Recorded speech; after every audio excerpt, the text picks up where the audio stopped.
भागलपुर के लैलख में 2 gas cylinder blast कर गया, जिससे देखते ही देखते अफरा तफरी का माहौल हो गया। बताया जा रहा है कि शॉर्ट सर्किट से आग लगी है और वह विकराल रूप धारण कर लिया और उसी की चपेट में आने से 2 गैस सिलेंडर भी ब्लास्ट कर गए, जिससे देखते ही देखते पूरा क्षेत्र आग के गोले में तब्दील हो गया। लैलख स्टेशन परिसर के ठीक बाएं तरफ तकरीबन 30 लोगों की दुकानें चलती है, जिससे 30 परिवार का भरण पोषण होता है, जिसमें आग लगने से तकरीबन 12 से 15 दुकानें जलकर खाक हो गई। आग की लपटें इतनी तेज थी कि आग पर काबू पाना काफी मुश्किल हो रहा था। जब तक दमकल की गाड़ी घटनास्थल पर पहुंचती, तब तक दर्जनों दुकानों को आग की लपटों ने अपने आगोश में लेकर खाक कर दिया। किसी की मिठाई की दुकान तो किसी की कोल्ड ड्रिंक की दुकान तो किसी का किराना दुकान, सभी जलकर खाक हो गए। घटना तकरीबन 11 बजे गुरुवार के दिन की है। प्रत्यक्षदर्शियों ने बताया कि हम लोग को पहले तेज धुआं उठते दिखाई दिया, फिर जब हम लोग सामने आए और उस आग को बुझाने की कोशिश किए, तब तक आग अपना विकराल रूप धारण कर ली और 12 से 15 दुकान देखते ही देखते आंखों के सामने जलकर खाक हो गया। प्रत्यक्षदर्शियों ने यह भी बताया कि उन्हें 2 जोरदार आवाजें भी सुनी। उम्मीद जताई जा रही है कि दुकान में गैस सिलेंडर रखी थी वो ब्लास्ट हो गया, जिसके चलते आगजनी की इतनी बड़ी घटना हुई है। हालांकि जान माल की क्षति तो नहीं हुई है, लेकिन इस आगजनी से लाखों रुपए का नुकसान हुआ है और देखते ही देखते 15 परिवार सड़क पर आ गए। पीड़ित दुकानदारों का कहना है कि हम लोगों को अभी तक आग कैसे लगी इसका पता नहीं चल पाया है, लेकिन हम लोग पूर्ण रूपेण सड़क पर आ गए हैं। इसी दुकान के सहारे अपने परिवार का जीवन यापन किया करते थे। अगर समय पर फायर ब्रिगेड की गाड़ी पहुंच जाती तो शायद इतना बड़ा नुकसान नहीं होता। वहीं मौके पर फायर ब्रिगेड की गाड़ी पहुंची और आग पर काफी मशक्कत करने के बाद काबू पाया, लेकिन जब तक फायर ब्रिगेड की टीम पहुंचती तब तक लाखों की क्षति हो चुकी थी और तकरीबन 15 दुकानें जलकर राख हो चुकी थी। उधर से मुन्नों पर आग लह रहा था सर। हम जारन बोल रहे थे, हम देखे तो इसका से बोले कि भूता भूता, उसे आग लग रहा, सब भाग गया। हम उधर से दौड़ते दौड़ते आकर पूरे एकदम से जर गया। लगा है उधर से लगा है तो पूरा आग उठने लगा, तो जो है कि हम लोग इधर आए दौड़ करके तो देखे तो सोचे क्या कि नहीं बचा पाएंगे, तो कुछ बचाएंगे तो जो है कि नहीं बचा पाए तो छोड़ दिया, दुकान छोड़ करके भाग गए। आग लगने का पता नहीं कैसे लगा? नहीं, आग लगने का नहीं पता नहीं है। हम लोग चाय पी रहे थे, धुआं देखे जैसे आए तो देखे उधर से आग लग रहा है, उधर से आग लग रहा है। तो उधर से जब आए तो देखे पानी की व्यवस्था नहीं हो रहा है। आग इतना भयंकर पकड़ लिया कि वहाँ से रिटर्निंग हम लोग अपना सामान से तेरा भाई का बचाने आ गए, तो कुछ सामान बचा और बाकी बात तो इधर सबका जल गया। गाड़ी उड़ी सब एक भी सामान नहीं बच सका, शर्ट उट का प्रॉपर टॉल जल गया, किसी का नहीं बच सका। पता नहीं चल सका सर, इसलिए हम लोग वहाँ बैठे हुए थे। कैसे आग लगा था? ऐसे इधर से आग लगते हुए आया, चल रहा था, हम अकेले दुकान में बैठे हुए थे। 2 जरकिन मेरे पास पानी था, 2 जरकिन में पानी मारे नहीं बुझाया, आग अपना लपेट में समेट के जल दिया। क्या क्या सामान आपका जला है? मेरा सामान तो फ्रिज जला, सिगरेट था 5-10 हज़ार का, मोबाइल था 10-15 हज़ार का, ठंडा 20-25 हज़ार का रुपया का ठंडा होगा, फ्रिज था। ईद के मौके पर डी कोट लेकर आया है बम्पर धमाकेदार ऑफर। जीन्स पर फ्लैट 50% की छूट, एक खरीदो एक फ्री ले जाओ। साथ ही shirt, T shirt, cotton pant, formal pant पर पूरे 40% का फ्लैट डिस्काउंट पाएं। एक के साथ एक बिल्कुल फ्री ले जाए, साथ ही 2 खरीदे और 3 पाए। कपड़ों की दुनिया के जाने माने नाम डोनियर की फैशनेबल प्रस्तुति D'Cot exclusive store. Men's wear की दुनिया का एक भरोसेमंद नाम डी कोट एक्सक्लूसिव स्टोर। यहाँ आकर्षक रंगों और नए ट्रेंडी डिजाइन में पुरुषों के कपड़ों की भव्य रेंज उपलब्ध है। Denim, jeans, shirt, T shirt, trouser, pant, jacket, track pant, lower सहित mens party wear, formal wear की विशाल श्रृंखला मिलेगी, वो भी बिल्कुल नए डिजाइन और रंगों के साथ। तो चले आइए और पूरे परिवार के साथ भरपूर छूट का लाभ उठाएं। हमारा पता है डी कोट, पटल बाबू रोड, स्पाइकर शोरूम के बगल में, रिलायंस ट्रेंड्स के सामने, भागलपुर। 4 अप्रैल को लैलख बहियार में अपराध कर्मियों के द्वारा नव निर्माणाधीन 4 लेन सड़क पर हाईवा चालक को लूटपाट के क्रम में गोली मार दी गई थी। इस संबंध में केस दर्ज किया गया था और घटना की गंभीरता को देखते हुए पुलिस के द्वारा टीम का गठन किया गया था। टीम ने तकनीकी और मैनुअल साक्ष्य के आधार पर घोगा थाना अंतर्गत पन्नू चक से सुमन कुमार की गिरफ्तारी हथियार और गोली के साथ की है। साथ ही उसके बयान के आधार पर प्रिंस कुमार को अवैध गोली हथियार के साथ तथा रविंद्र कुमार को मोबाइल के साथ गिरफ्तार किया, जिसने कांड में अपनी संलिप्तता स्वीकार कर ली और इन्हीं लोगों की निशानदेही पर ग्राम लैलक से 4 लोगों को अवैध गोली हथियार के साथ एवं अन्य एक को मोबाइल के साथ गिरफ्तार किया। गिरफ्तार सभी अभियुक्तों द्वारा घटना में अपनी संलिप्तता स्वीकार कर ली गई है। यहाँ तक कि टीम द्वारा जिस हथियार से मृतक सुबोध कुमार को गोली मारी गई थी उस खोखा सहित उसे भी बरामद किया गया है। साथ ही घटनास्थल से गोली का अगला भाग भी बरामद किया है। घटना में शामिल अन्य 5 अपराधी कर्मी फरार हैं, जिसके विरुद्ध छापेमारी जारी है तथा गिरफ्तार अभियुक्तों से आपराधिक इतिहास का पता किया जा रहा है। गिरफ्तार 8 अपराधी कर्मियों में झूठन कुमार, रघुवीर कुमार, साहिल कुमार, ऋषि कुमार, ओम कुमार, रविंद्र कुमार, प्रिंस कुमार और शुभम कुमार है। वहीं पुलिस ने 6 देसी कट्टा और एक 315 बोर का 2 खोखा और कुल 6 मोबाइल भी बरामद किए हैं। 3-4 की रात्रि में एक मर्डर हुआ था लूटपाट के दौरान, जो लैला के गांव पड़ता है सबौर थाना में, और उसमें एक ट्रक चालक की हत्या हुई थी। और उस कांड के उद्भेदन और अपराधियों की पहचान के लिए एक स्पेशल टीम बनी थी, जिसमें SDPO विधि व्यवस्था डॉक्टर गौरव और ASP प्रोबेशनर अपराजित और SHO Sabour Pawan, SHO bypass TOP Om Prakash, SHO Ghogha Chandradeep, sub inspector Dharmendra, Mohammad Asif, Jaya Bharati, ASI Indrajit और सब इंस्पेक्टर मिथिलेश जो DIU शाखा में काम करते हैं, सब इंस्पेक्टर सुशील DIU शाखा के, और मतलब 3-4 कांस्टेबल बच्चन और सबौर थाना के कुछ कर्मीगण इसमें शामिल थे।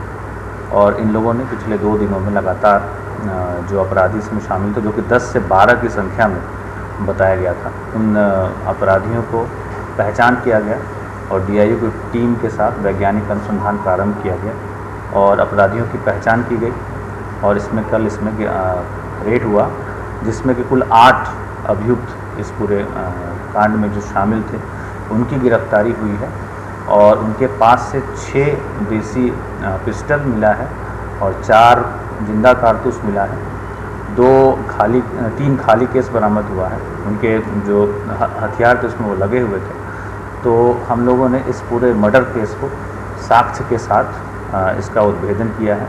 इसमें अभी भी 5 व्यक्तियों की गिरफ्तारी बची हुई है और उनकी पहचान हो चुकी है। उनकी गिरफ्तारी के लिए भी टीम हमारी लगातार प्रयास कर रही है। जल्दी उनको भी गिरफ्तार करके जेल भेजा जाएगा। और इसमें जो हथियार मिले हैं उसको हम लोग FSL में जांच के लिए भेजेंगे, जिससे स्थापित हो जाए कि मर्डर मैंने किया है। भागलपुर के दक्षिण क्षेत्र के लिए खुशखबरी है। दक्षिण क्षेत्र के वार्ड नंबर 43 में कई सुविधाओं से लैस पार्क बनाने के लिए नगर निगम की कमेटी ने इस योजना को पारित कर दिया है। इसकी राशि भी मुहैया कराई जा चुकी है। कई वर्षों से दक्षिण क्षेत्र के मिर्जान हाई स्कूल के पास एक मैदान खाली पड़ा था। मेयर डॉक्टर वसुंधरा लाल ने उस मैदान का जीर्णोद्धार करने का सोचा और उसमें जल्द हाईटेक पार्क बनेगा। इस मैदान का सौंदर्यीकरण 4 दीवार 6 फीट चलने के लिए फुटपाथ के अलावा कई सुविधाओं से लैस इस पार्क को तैयार किया जाएगा। इसको लेकर आज मेयर डॉक्टर वसुंधरा लाल, वार्ड नंबर 43 के पार्षदपति मोहम्मद सोनू, वार्ड 50 के पार्षद पंकज कुमार, नगर निगम के इंजीनियर ज्योति के अलावा दर्जनों समाज के लोग इकट्ठा हुए और कई बिंदुओं पर वार्ता की गई। वहीं इस कार्य की स्वीकृति मिलने से वार्ड 43 के साथ साथ दक्षिण क्षेत्र के लोग काफी खुश हैं। वहीं मेयर डॉक्टर वसुंधरा लाल ने कहा कि यह पार्क जल्द से जल्द बनकर तैयार हो जाएगा और दक्षिण क्षेत्र के लिए अनूठा प्रयास है। जो मेरे मन में बरसों से चल रहा था वो साकार होगा। मेरा ये जो मुद्दा था ना वो पारित हो गया है सदन से, मतलब कि अपना कमेटी से, तो इसका फंड भी आ गया है। तो अभी ज्योति इंजीनियर करके हैं निगम में, उनको एस्टीमेट बनाने के लिए बोली हूँ, तो वो आए हैं अभी एस्टीमेट बनाने के लिए। इसका सब एरिया ले रहे हैं और क्या क्या प्लानिंग होगा उस पर डिस्कशन चल रहा है। हम भी आए हैं देखने के लिए कि कैसे कैसे प्लानिंग होगा, क्या क्या करना होगा। और यहाँ के जितने भी मेन आदमी हैं, ये 43 के पार्षदपति वो हैं, हमारे साथ राकेश रंजन केसरी जी हैं, वो लोग भी आए हैं। और स्थानीय लोग बहुत लोग जो हैं यहाँ पे, पंकज है, 50 वार्ड का पार्षद वो लोग सब लोग हैं यहाँ देखने के लिए आए हैं। ये बहुत ही खूबसूरत बनेगा। ये मैं एक अपने जो मेरे मन में है कि एक अच्छा चीज़ देना चाहिए, तो ये हाईटेक पार्क के रूप में डेवलप करने का सोची हूँ, तो उसी पे काम चल रहा है। आज दक्षिणी क्षेत्र में मैदान का सौंदर्यीकरण किया जाएगा। इसके लिए एस्टीमेट कराने के लिए जो है सो इंजीनियर साहब आए और चारों तरफ बाउंड्री के लिए जो है सो प्रस्ताव पारित हुआ और यहाँ 4 गेट लगेंगे। बुजुर्गों को, बच्चों को टहलने के लिए जो है सो 6 फीट का 4 ही दीवार बनाया जाएगा चलने के लिए। कितना दिन से मांग था ये 2500 बरस से 30 बरस से मांग था, लेकिन मैडम के आने से दक्षिणी क्षेत्र में गंगा का विकास हो गया। कितना खुश है? बहुत हम लोग खुश हैं। इनके आने से यहाँ की जनता, दक्षिणी क्षेत्र की जनता, इन्होंने जो वादा किया उसे निभाया। इसके लिए मैं मेयर को धन्यवाद देता हूँ। भागलपुर में चूड़ियों के एक भव्य शोरूम का उद्घाटन किया गया। गौरतलब है कि पहले डीएन सिंह रोड में गोविंद चूड़ी भंडार के नाम से दुकान चल रही थी, जिसे अब जनता चूड़ी भंडार यानी जेसीबी के नाम से नए रूप में लोगों के बीच लॉन्च किया गया है। यहाँ एक ही छत के नीचे कांच की चूड़ी, शीशे की कई आकर्षक बर्तन, महिलाओं के मेकअप के सामान के साथ कई गिफ्ट आइटम उपभोक्ताओं को मिलेंगे। आज प्रतिष्ठान का भव्य उद्घाटन किया गया। उद्घाटन फीता काटकर पूर्व जिप अध्यक्ष शंभुदयाल खेतान, उप मेयर सलाहुद्दीन अहसन, समाज सेवी कुणाल सिंह, दुकान के प्रोप्राइटर गौरी शंकर नेवटिया के द्वारा किया गया। मौके पर दर्जनों समाज सेवी, महिला चिकित्सक, शिक्षाविद की मौजूदगी देखी गई। और मैं जैसा समझता हूँ आने वाले दिनों में बहुत अच्छा इसका अर्निंग होगा। एक्सपीरियंस देख के जनरल लोगों का अटेंशन स्वाभाविक रूप से बढ़ेगा।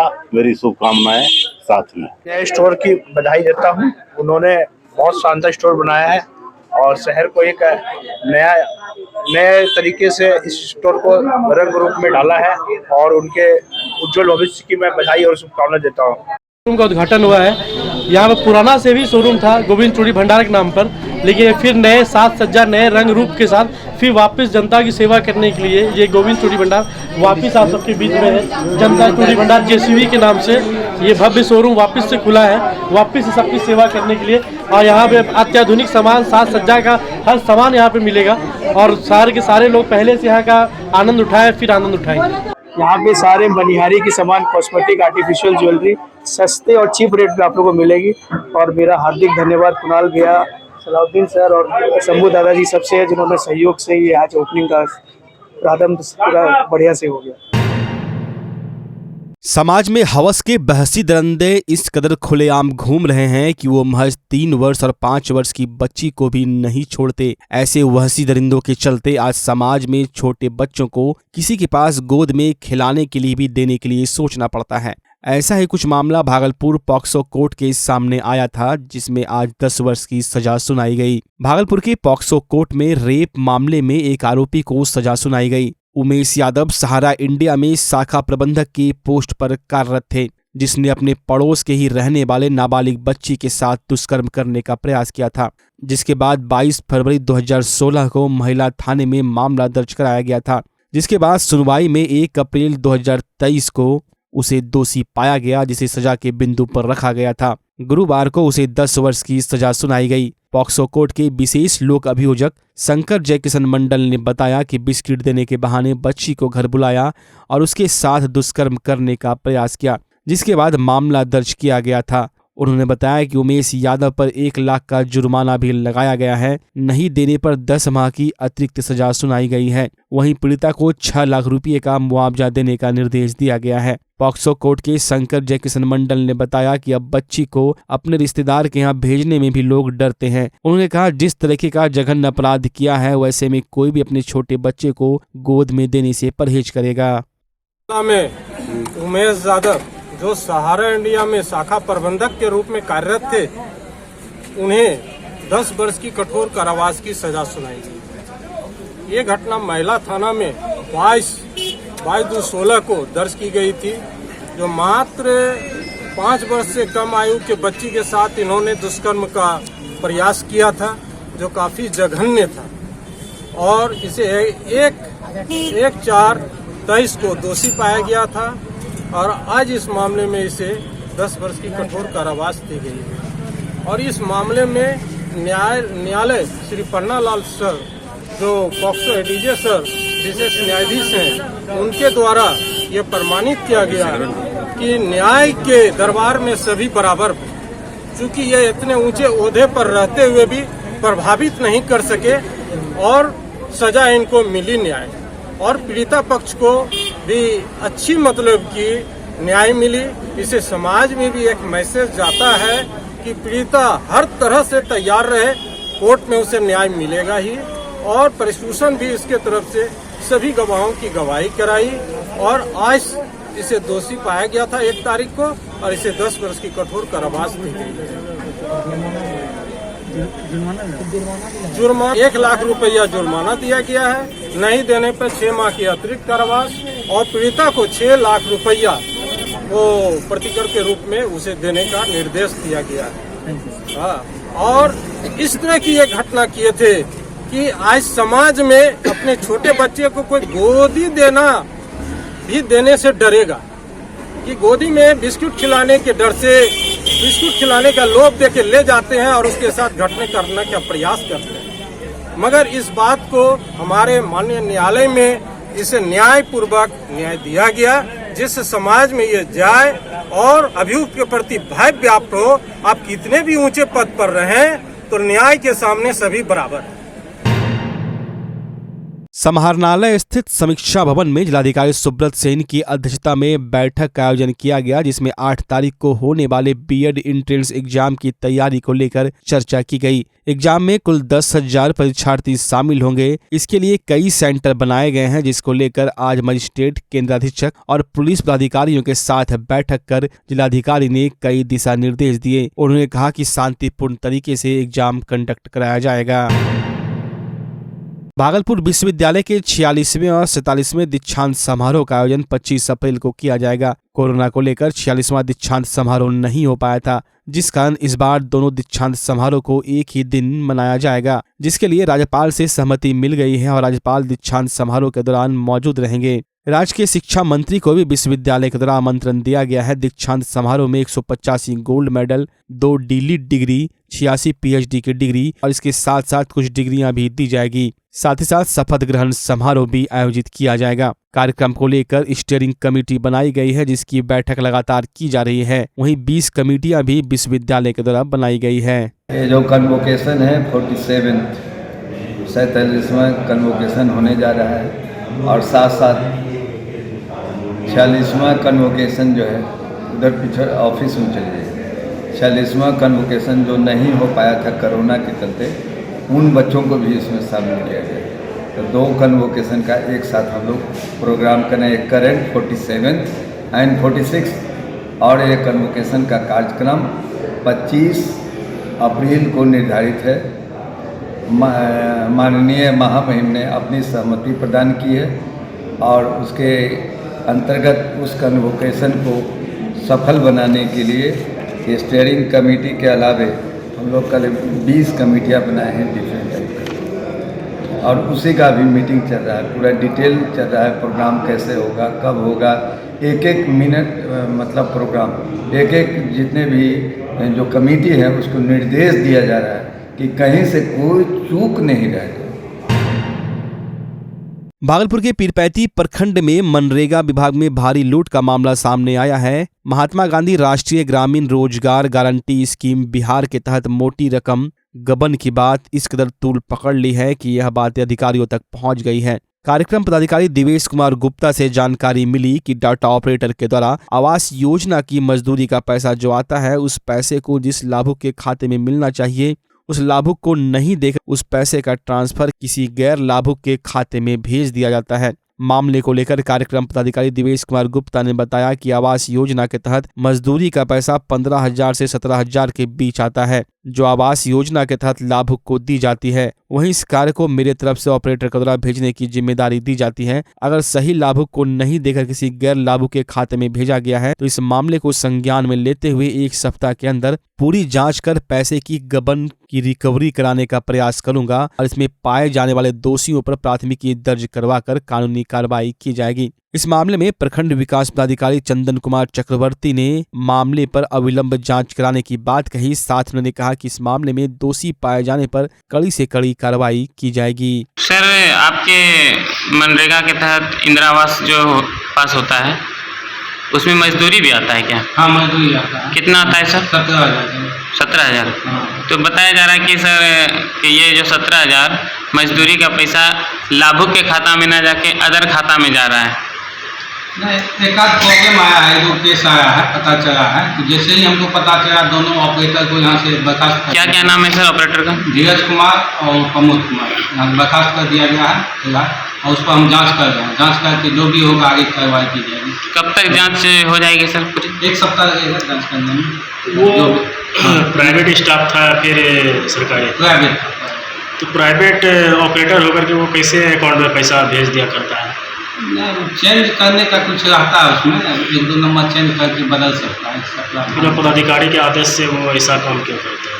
हाँ, वो सबको जैसे लॉगिन पासवर्ड रहता है, उसका लॉगिन पासवर्ड या प्राइवेट। तो लाखों करोड़ों का योजना उसके हाथ में रहता है, वो कुछ भी कर सकता है। नहीं, फिर जांच करने के PRS होता है, जेई होता है, PRS रहता है। ये घोटाला में संलिप्त सर कौन हो सकता है?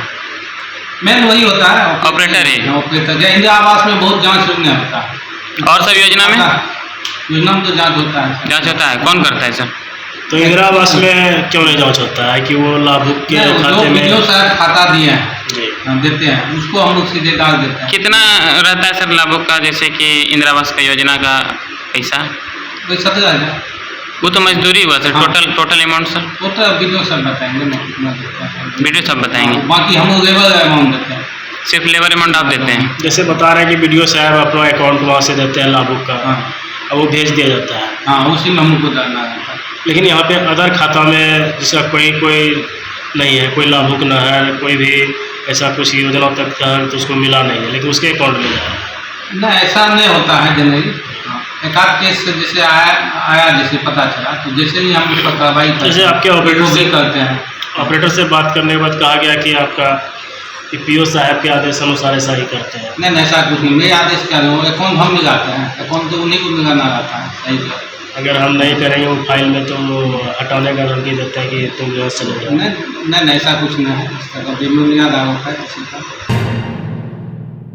सुल्तानगंज प्रखंड में इंस्पेक्शन को लेकर DDC कुमार अनुराग पहुंचे। इस दौरान DDC कुमार अनुराग ने प्रखंड विकास पदाधिकारी कार्यालय पहुंचकर BDO मनोज कुमार मुर्मू, मनरेगा पदाधिकारी कमल नयर, अंचल अधिकारी रवि कुमार सहित अन्य अधिकारियों से विभिन्न योजनाओं की कागजात की जांच पड़ताल करते हुए आवश्यक निर्देश दिए। इस दौरान DDC कुमार अनुराग ने मीडिया को बताया कि सुल्तानगंज में ब्लॉक इंस्पेक्शन में केस पंजी सहित अन्य योजनाओं की जांच की गई। आवास योजना में कमी देखी गई है, उसके लिए सभी को आवश्यक निर्देश देते हुए कार्य जल्द से जल्द पूर्ण करने की बात कही है। इंस्पेक्शन के दौरान प्रखंड एवं अंचल के तमाम अधिकारी व कर्मचारी मौजूद थे। सुल्तानगंज में जो रेगुलर ब्लॉक इंस्पेक्शन होती है वो आज की तिथि निर्धारित था, तो उसमें क्या किया, उनके सारे जितने भी कैश बुक पंजी जितनी भी योजनाएं चल रही है उनकी समीक्षा की गई।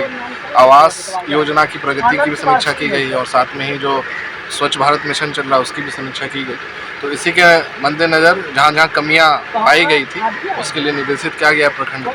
जैसे कि आवास योजना में अभी भी अराउंड 350 घर पेंडिंग है जिनको कंप्लीट करवाना है और ये प्रगति काफ़ी धीमी है, जिसके आलोक में आवास पर्यवेक्षक जो है यहाँ पे उनको शोकॉज करके कार्रवाई करने के लिए निर्देश भी दिया गया कि 1 महीने के अंदर वो टारगेट कंप्लीट करेंगे।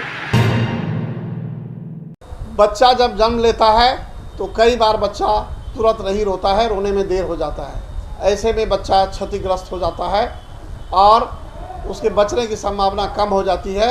और यदि बचा तो भविष्य में उसमें विकलांगता की समस्या आती है, जिसे CP कहते हैं, जिसका कोई माकूल इलाज नहीं है और ज़िंदगी भर बच्चा विकलांगता से जूझ सकता है। ऐसे में पूरे संसार में कूलिंग थेरेपी का सहारा लिया जाता है। जन्म से ठीक 6 घंटा के अंदर यदि उसको कूलिंग थेरेपी दिया जाए तो उससे उसका सीपी की समस्या कम होती है और बचने की भी संभावना बढ़ती है। पहली बार बिहार झारखंड में आपके शहर के स्नेह नवजात शिशु बाल सेवा केंद्र में यह मशीन उपलब्ध है। कभी भी ऐसी बात हो कि बच्चा रोने में विलम्ब हो गया तो आप स्नेह नवजात शिशु बाल सेवा केंद्र में जरूर संपर्क करें।